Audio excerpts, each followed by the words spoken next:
പ്രിയ വിദ്യാർത്ഥികളെ, നമ്മൾ കഴിഞ്ഞ ക്ലാസ്സിൽ പഠിച്ചു കഴിഞ്ഞത് റെസിപ്റ്റ് ആൻഡ് പേയ്മെന്റ് അക്കൗണ്ടിന്റെ ഫോർമാറ്റിനെ കുറിച്ചും അതിന്റെ ഫീച്ചേഴ്സ് അതുമായി ബന്ധപ്പെട്ട കുറച്ച് കാര്യങ്ങൾ നമ്മൾ കഴിഞ്ഞ ക്ലാസ്സിൽ പഠിച്ചു കഴിഞ്ഞതാണ്.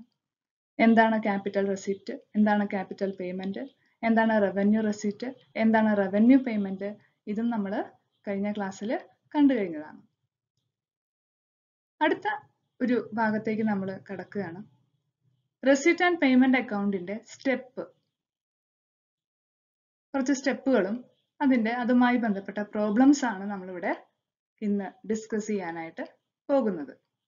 അപ്പോൾ നന്നായി ശ്രദ്ധിക്കുക. പരീക്ഷയുടെ പോയിന്റ് ഓഫ് വ്യൂല് വളരെ പ്രധാനപ്പെട്ട ഒരു ചാപ്റ്റർ ആണ് നോട്ട് ഫോർ പ്രോഫിറ്റ് ഓർഗനൈസേഷൻ. അപ്പൊ അതിന്റെ നമ്മൾ അക്കൗണ്ടിങ് റെക്കോർഡ്സുകളാണ് ഇപ്പോൾ നമ്മൾ കണ്ടുവരുന്നത്. അതിൽ ആദ്യത്തെയാണ് റെസിപ്റ്റ് ആൻഡ് പേയ്മെന്റ് അക്കൗണ്ട്. അപ്പൊ അതുമായി ബന്ധപ്പെട്ട ഫോർമാറ്റ് നമ്മൾ കഴിഞ്ഞ ക്ലാസ്സിൽ കണ്ടു. ഇനി സ്റ്റെപ്പുകളാണ് നമ്മൾ കാണാൻ പോകുന്നത്. ജസ്റ്റ് ഞാൻ ആ ഫോർമാറ്റ് ഒന്നുകൂടി ഇവിടെ കാണിക്കുന്നുണ്ട്. അതിനുശേഷം നമുക്ക് സ്റ്റെപ്പിലേക്ക് പോവാം. ഓക്കെ. അപ്പോൾ കഴിഞ്ഞ ക്ലാസ്സിൽ നമ്മൾ പഠിച്ചു കഴിഞ്ഞത് തന്നെയാണ്. എന്നാലും ജസ്റ്റ് നമുക്കൊന്ന് ഈ സ്റ്റെപ്പിലൂടെ ഒന്ന് പോവാം. Format of receipt and payment account. Receipt and payment account for the year ending. നമ്മൾ ആദ്യം ഒരു receipt and payment account prepare ചെയ്യുമ്പോൾ അതിന്റെ ഹെഡിങ് കൊടുത്തിരിക്കണം. ഡെബിറ്റ് സൈഡില് റെസിപ്റ്റ്സും വരുമാനവും, ക്രെഡിറ്റ് സൈഡില് പേയ്മെന്റ് ചിലവുകളുമാണ് നമ്മൾ റെക്കോർഡ് ചെയ്യുന്നത്. നമ്മൾ ഒരു receipt and payment account similar to cash book എന്ന് പറഞ്ഞിരുന്നു. ക്യാഷ് ബുക്കിന്റെ സെയിം തന്നെയാണ് ഇത് receipt and payment account.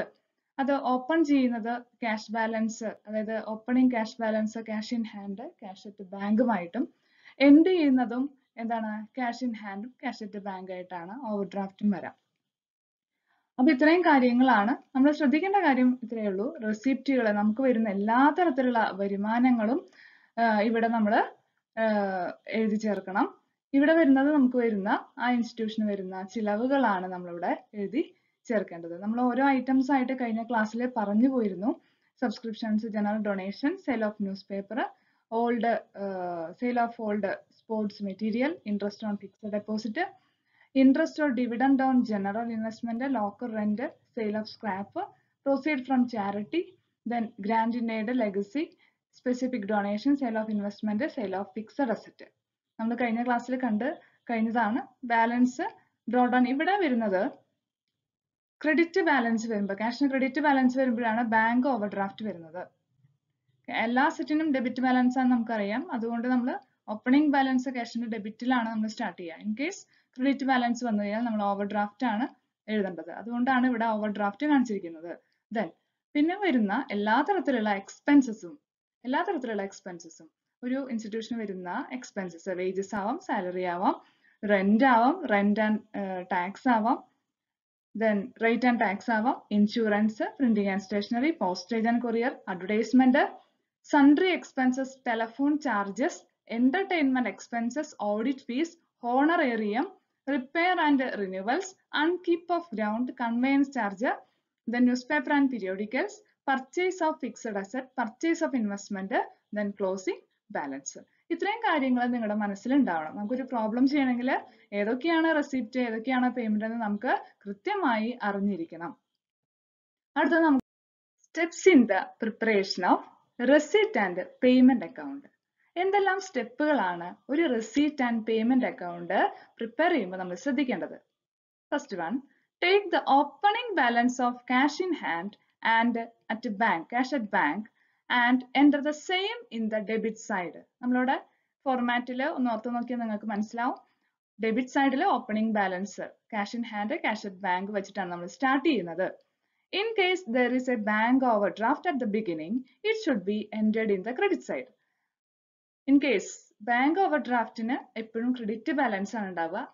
Bank overdraft ഉണ്ടെങ്കിൽ നമ്മൾ എന്ത് ചെയ്യണം? അതിനെ ക്രെഡിറ്റ് സൈഡിലാണ് എഴുതേണ്ടത്. അതാണ് ഫസ്റ്റ് നിങ്ങൾ ഓർത്തിരിക്കേണ്ട കാര്യം. 2, show the total amount of all receipts on its debit side irrespective of their nature. എല്ലാ തരത്തിലുള്ള വരുമാനങ്ങളും ഡെബിറ്റ് സൈഡിൽ നമ്മൾ എഴുതണം. എല്ലാ തരത്തിലുള്ള വരുമാനം എന്ന് പറയുമ്പോൾ ക്യാപിറ്റൽ നേച്ചർ ഉള്ളതാവാം, റവന്യൂ ആവാം, അതുപോലെ തന്നെ പീരീഡിനോട് ഇവിടെ ഒന്നും കൺസിഡർ ചെയ്യുന്നില്ല. കറന്റ് ഇയറിലെ ആവാം, പ്രീവിയസ് ഇയറിലെ വന്നാലും സക്സീഡിങ് ഇയറിലെ വന്നാലും 2020 2019 വന്നാലും 2021 വന്നാലും നമ്മൾ അതവിടെ റെക്കോർഡ് ചെയ്തിരിക്കണം. എല്ലാ തരത്തിലുള്ള റെസീപ്റ്റ്സുകളും എല്ലാ തരത്തിലുള്ള വരുമാനങ്ങളും നമ്മൾ ഡെബിറ്റ് സൈഡിൽ റെക്കോർഡ് ചെയ്തിരിക്കണം. മൂന്നാമത്തെ point, show the total amount of all payment on the credit side. അതുപോലെ തന്നെ എല്ലാ തരത്തിലുള്ള ചിലവുകളും ക്രെഡിറ്റ് സൈഡിൽ റെക്കോർഡ് ചെയ്യുക. അതുപോലെ തന്നെ റവന്യൂ നേച്ചറും ക്യാപിറ്റൽ നേച്ചറും ഉള്ളതായാലും ഏത് ടൈപ്പ് പീരീഡ്, കറന്റ് ഇയർ ആവട്ടെ, പ്രീവിയസ് ഇയറിലെ എക്സ്പെൻസ് ആവട്ടെ, സക്സീഡിങ് ഇയറിലെ എക്സ്പെൻസ് ആവട്ടെ, ഏത് തന്നെയായാലും ക്രെഡിറ്റ് സൈഡിൽ ഈ എക്സ്പെൻസസുകളെല്ലാം തന്നെ റെക്കോർഡ് ചെയ്തിരിക്കണം. ഓക്കെ. നാലാമത്തെ point, accrued incomes and outstanding expenses not be entered in this account as they do not involve inflow or outflow of cash. Accrued incomes നമുക്ക് കിട്ടാന്ന് വെച്ചിട്ടുണ്ട്, കിട്ടിയിട്ടില്ല ഇൻകം, വരുമാനം. ഔട്ട്സ്റ്റാൻഡിങ് എക്സ്പെൻസസ് നമ്മൾ പെയ്ഡ് ചെയ്തിട്ടില്ല, അൺപെയ്ഡ് ആയിട്ടുള്ള expenses, ഇതെല്ലാം തന്നെ നമ്മൾ എൻ്റർ ചെയ്യേണ്ട ആവശ്യമില്ല. അതായത് ക്യാഷ് ആയിട്ട് കിട്ടിയിട്ടുള്ള ഐറ്റംസ് അല്ലെങ്കിൽ ക്യാഷ് ആയിട്ട് കൊടുത്തിട്ടുള്ള ആക്ച്വൽ ആയിട്ടുള്ള ക്യാഷ് എക്സ്പെൻസസോ അല്ലെങ്കിൽ ക്യാഷ് റിസീപ്റ്റ്സോ മാത്രമാണ് നമ്മളിവിടെ എന്ത് ചെയ്യേണ്ടത്, റെക്കോർഡ് ചെയ്യേണ്ടത്. അല്ലാതെ അക്രൂഡ് ഇൻകംസ്, ഔട്ട്സ്റ്റാൻഡിങ് എക്സ്പെൻസസ് ഇതൊന്നും റെക്കോർഡ് ചെയ്യേണ്ട ആവശ്യകത ഇല്ല. അഞ്ചാമത്തെ point, find out the difference between the total in the debit side and the total of the account, and if the total of the debit side is more than the total of the credit side, it is a closing cash in hand. നമുക്കറിയാലോ, balance ചെയ്യുമ്പോഴുള്ള കാര്യമാണ് ഇവിടെ പറയുന്നത്. സാധാരണ balance ചെയ്യുന്ന പോലെ തന്നെ നമ്മൾ രണ്ട് സൈഡും ബാലൻസ് ചെയ്യുന്നു. അതില് നമ്മൾ ബാലൻസ് ചെയ്യുമ്പോൾ റെസീപ്റ്റ് സൈഡിലാണ് കൂടുതലെങ്കിൽ പേയ്മെന്റിലായിരിക്കും അതിന്റെ ബാലൻസ് വരുന്നത്. സാധാരണ എങ്ങനെയാണ് ബാലൻസ് ചെയ്യുമ്പോൾ പോലെ തന്നെയാണ് ഇവിടെയും വരുന്നത്. അപ്പൊ അതൊന്ന് ശ്രദ്ധിക്കുക. ബാലൻസ് ചെയ്യുന്ന കാര്യമാണ് ലാസ്റ്റ് പോയിന്റിൽ പറയുന്നത്. അടുത്തതായിട്ട് നമ്മൾ ഒരു പ്രോബ്ലം ചെയ്യാൻ പോവാണ്. റെസിപ്റ്റ് ആൻഡ് പേയ്മെന്റ് അക്കൗണ്ടിന്റെ ഒരു പ്രോബ്ലം നമുക്ക് ചെയ്യാം. ഇല്ലസ്ട്രേഷൻ ചെയ്യാം. നമുക്കിവിടെ തന്നിട്ടുള്ളത്, from the flowing information given below prepare receipts and payment account of Banerjee club for the year ended 31st December 2019. നമുക്ക് തന്നിരിക്കുന്ന information, cash in hand 1st January 2019 450, subscriptions 3940, donations 1000, entrance fees 450, rent from club hall 600, electricity charges 350, taxes 100, honorarium to secretary 300, interest received on investment 350, printing and stationery 150, petty cash payment 100, insurance premium paid 90, locker rent received 1200, salary and wages 2450. അപ്പൊ ഇതിൽ തന്നിരിക്കുന്ന ഇലസ്ട്രേഷനിൽ നമുക്ക് തന്നിരിക്കുന്നത് റെസീപ്റ്റ്സും ഉണ്ട്, പേയ്മെന്റ്സും ഉണ്ട്. അപ്പൊ ഈ problem ചെയ്യണമെങ്കിൽ നമ്മൾ ആദ്യം അറിഞ്ഞിരിക്കേണ്ടത് എന്താണ്, ഏതൊക്കെയാണ് റെസീപ്റ്റ്സ്, ഏതൊക്കെയാണ് പേയ്മെന്റ്സ് എന്നുള്ളത് നമുക്ക് കൃത്യമായി അറിഞ്ഞിരിക്കണം. അപ്പൊ അതില് റെസീപ്റ്റ്സുകൾ, എല്ലാ തരത്തിലുള്ള റെസീപ്റ്റ്സുകളെയും നമ്മൾ ഫോർമാറ്റില് എങ്ങനെയാണ് ചെയ്തിരുന്നത്, ഡെബിറ്റ് സൈഡിലാണ് നമ്മൾ റെസീപ്റ്റ്സുകളെ റെക്കോർഡ് ചെയ്യുന്നത്. അതുപോലെ തന്നെ റെസീപ്റ്റ്സ് ആൻഡ് പേയ്മെന്റ് അക്കൗണ്ടിന്റെ ക്രെഡിറ്റ് സൈഡിൽ റെക്കോർഡ് ചെയ്യുന്നത് ഏതാണ്, പേയ്മെന്റ്സ് ആണ്. പേയ്മെന്റ്സ് നമ്മൾ ക്രെഡിറ്റ് സൈഡിലും റെക്കോർഡ് ചെയ്യുന്നു. അപ്പൊ നമുക്ക് എങ്ങനെയാണ് പ്രോബ്ലം ചെയ്യാന്നുള്ളത് നോക്കാം. നമുക്ക് അതിന്റെ ഫോർമാറ്റ് ആദ്യം വരയ്ക്കാം. നമുക്ക് തന്നിരിക്കുന്ന ഇൻഫർമേഷൻസ് ഒക്കെ നമുക്കറിയാം. ഓപ്പണിംഗ് ബാലൻസ് വന്നിട്ടുണ്ട്, സബ്സ്ക്രിപ്ഷൻ എന്നുള്ളത് നമുക്കറിയാം. എന്താണ് സബ്സ്ക്രിപ്ഷൻ, ഇൻകം ആണെന്ന് അറിയാം. ഡൊണേഷൻ എന്താണ്, അതും ഇൻകം ആണ്, റെസിപ്റ്റ്സ് ആണ്. എൻട്രൻസ് ഫീ, അത് നമുക്ക് കിട്ടുന്ന ഒരു ഇൻകം ആണ്. Rent from club hall, rent club hall വഴി കിട്ടുന്ന റെന്റ്, അതും നമുക്ക് കിട്ടുന്ന ഇൻകം ആണ്. ഇലക്ട്രിസിറ്റി ചാർജസ്, ഇത് നമ്മൾ അങ്ങോട്ട് കൊടുക്കുന്നതാണ്. അപ്പൊ എന്താണ്, പേയ്മെന്റ് ആണ്. ടാക്സ്, നികുതി അടക്കുകയാണ്, നമ്മുടെ കയ്യിൽ നിന്ന് പൈസ പോവാണ്, അതും ഒരു പേയ്മെന്റ് ആണ്. ഹോണറേറിയം ടു സെക്രട്ടറി, സെക്രട്ടറിക്ക് കൊടുക്കുന്ന ഒരു ഹോണറേറിയം, ഒരു ഫണ്ടാണ്. അപ്പൊ അതും എന്ത് തന്നെയാണ്, അതും പേയ്മെന്റ് ആണ്. ഇൻട്രസ്റ്റ് റിസീവ്ഡ് ഓൺ ഇൻവെസ്റ്റ്മെന്റ്, നമ്മുടെ ഇൻവെസ്റ്റ്മെന്റിൽ നിന്ന് നമുക്ക് ഇൻട്രസ്റ്റ് കിട്ടുന്നു, അതെന്താണ്? റിസീവ്സ് ആണ്. പ്രിന്റിംഗ് ആൻഡ് സ്റ്റേഷനറി, പ്രിന്റിങ്ങിനും സ്റ്റേഷനറിക്കും വേണ്ടി ചിലവാക്കുന്ന തുക പേയ്മെന്റ് ആണ്. പെറ്റി ക്യാഷ് പേയ്മെന്റ്, അതിൽ നിന്ന് തന്നെ നമുക്കറിയാം പെറ്റി ക്യാഷ് പേയ്മെന്റ് ഒരു പേയ്മെന്റ് ആണ്. Insurance premium paid, insurance premium നമ്മൾ അടയ്ക്കുന്നു, അപ്പൊ നമ്മുടെ കയ്യിൽ നിന്ന് പൈസ പോവാണ്, അതായത് അതൊരു പേയ്മെന്റ് ആണ്. ലോക്കർ റെന്റ് റിസീവ്ഡ്, റെന്റ് നമുക്ക് കിട്ടുന്നു. Locker rent received, locker rent നമുക്ക് ഇങ്ങോട്ട് കിട്ടുകയാണ്, റിസീവ് ചെയ്യുന്നതൊക്കെ എന്താണ്? റെസീവ്സ് ആണ്. Salary and wages, salary and wages എന്ന് പറഞ്ഞു കഴിഞ്ഞാൽ നമുക്കറിയാം എന്താണ്? പേയ്മെന്റ് ആണ്. ഇത്രയും കാര്യങ്ങൾ നമുക്ക് ഈ പ്രോബ്ലത്തിൽ നിന്ന് മനസ്സിലായിട്ടുണ്ട്. ഇനി നമുക്ക് ഇത് എങ്ങനെ ആ ഫോർമാറ്റിലേക്ക് റെക്കോർഡ് ചെയ്യാം എന്നുള്ളത് നമുക്ക് നോക്കാം.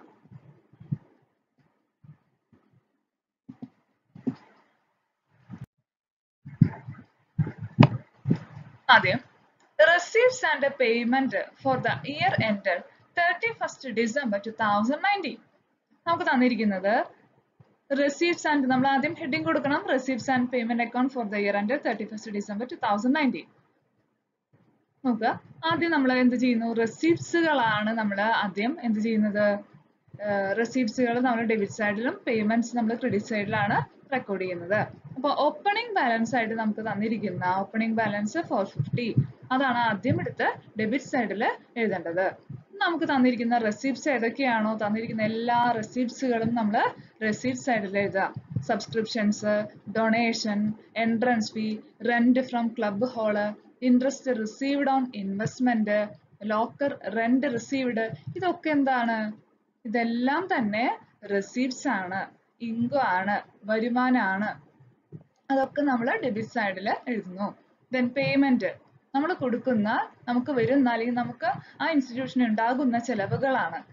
Electricity charges, taxes, salary and wages, honorarium to secretary, printing and stationery, petty cash payment, insurance paid, ഇത്രയും കാര്യങ്ങൾ എന്താണ്? പേയ്മെന്റ്സ് ആണ്. ഓക്കെ, അപ്പൊ ഇത്രയും കാര്യങ്ങൾ പേയ്മെന്റ്സും, ഇത്രയും കാര്യങ്ങൾ എന്താണ്? ഇത്രയും ഇൻഫർമേഷൻസ് നമ്മൾ ഇൻകം ആയിട്ട് അല്ലെങ്കിൽ റെസിപ്റ്റ്സ് ആയിട്ട് നമ്മൾ റെക്കോർഡ് ചെയ്തിട്ടുണ്ട്. ഇനി നമ്മൾ എന്ത് ചെയ്യുന്നു? നമുക്ക് ഈ രണ്ട് സൈഡ് നമുക്ക് ബാലൻസ് ചെയ്യണം. ഡെബിറ്റ് സൈഡും ക്രെഡിറ്റ് സൈഡും ബാലൻസ് ചെയ്യണം. അതിനായിട്ട് നമ്മൾ ഈ സൈഡ് ആദ്യം എന്ത് ചെയ്യുന്നു? ആഡ് ചെയ്യുന്നു. ആഡ് ചെയ്തപ്പോൾ നമുക്ക് കിട്ടിയ എമൗണ്ട് ആണ് 7,990. നമ്മൾ 350, 100, 2,450, 300, 150, 190 ഇത്രയും കാര്യങ്ങൾ നമ്മൾ ആഡ് ചെയ്യാണ്. ഇത്രയും കാര്യങ്ങൾ ആഡ് ചെയ്തപ്പോൾ നമുക്കൊരു തുക കിട്ടി. ആ തുക 7,990ൽ നിന്ന് ലെസ് ചെയ്ത് കഴിഞ്ഞു കഴിഞ്ഞാലാണ് നമുക്ക് എന്ത് കിട്ടുക? ഇവിടെയുള്ള ഈ ബാലൻസ് നമുക്ക് കിട്ടുന്നത്. ബാലൻസ് അതായത് ക്യാഷ് ഇൻ ഹാൻഡ്, അതായത് എൻഡിൽ എഴുതുന്ന ബാലൻസ് നമുക്ക് കിട്ടുന്നത്, ക്ലോസിംഗ് ബാലൻസ് നമുക്ക് ഇങ്ങനെയാണ് കിട്ടുന്നത്. കൂടുതലായിട്ടുള്ള ഏത് സൈഡിലാണോ എഴുതുന്നത് അത് നമ്മൾ രണ്ട് സൈഡിലേക്കും എടുത്ത് എഴുതുകയാണ് ചെയ്യുക. അതിനുശേഷം എന്താണ്? കുറവ് വന്ന സ്ഥലത്താണ് നമ്മൾ എന്ത് ചെയ്യുക? ബാലൻസിന്റെ എമൗണ്ട് എഴുതി ചേർക്കുന്നത്. ഓക്കെ, ക്ലിയർ ആയിട്ടുണ്ടാവും വിചാരിക്കുന്നു. വളരെ സിമ്പിൾ ആയിട്ടുള്ള ഒരു പ്രോബ്ലം ആണിത്. നമുക്ക് അതിന്റെ ഫോർമാറ്റ് പഠിച്ചിരുന്നാൽ തന്നെ വളരെ എളുപ്പത്തിൽ ചെയ്യാൻ പറ്റുന്നതാണ്.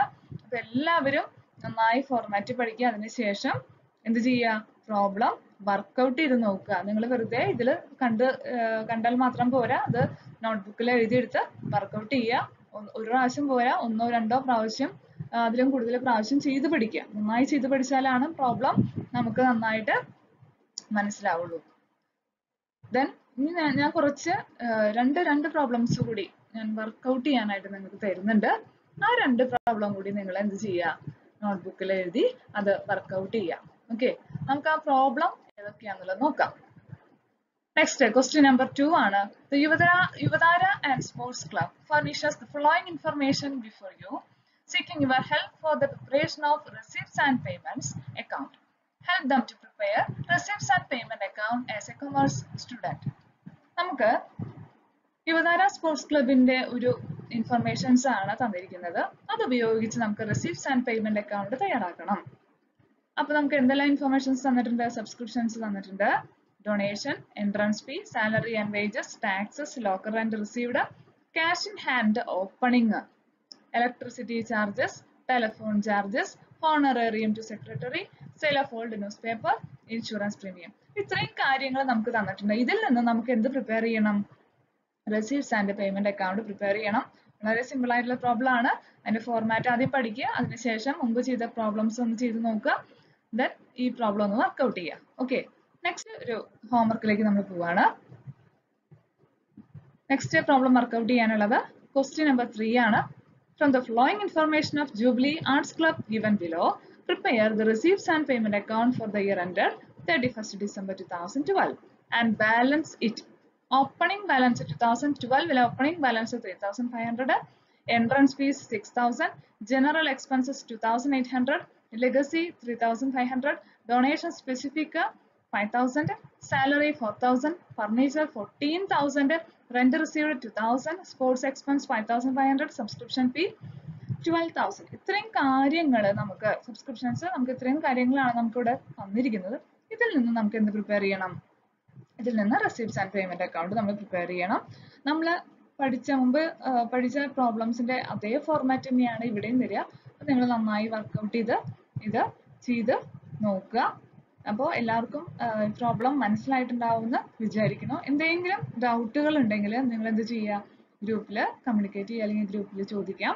അപ്പോൾ അതിന്റെ ഡൗട്ട് നമുക്ക് അവിടെ ക്ലിയർ ചെയ്യാം. അപ്പോൾ നോട്ട്ബുക്കിൽ ഇതെല്ലാവരും ചെയ്ത് പഠിക്കണം കേട്ടോ. Thank you.